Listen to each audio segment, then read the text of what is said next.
निश्चित भाव में एकाम्र क्षेत्र बालीजात्रा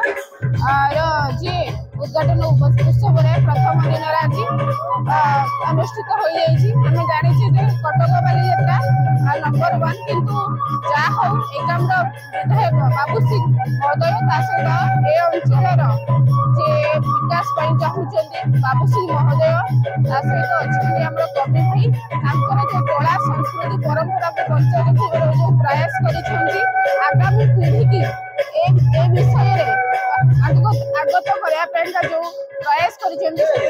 बाबू सिंह भाई की धन्यवाद जनाऊँ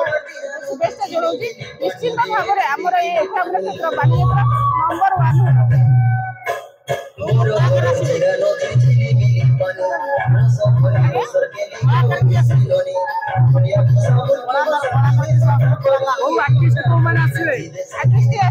मानसी पात्र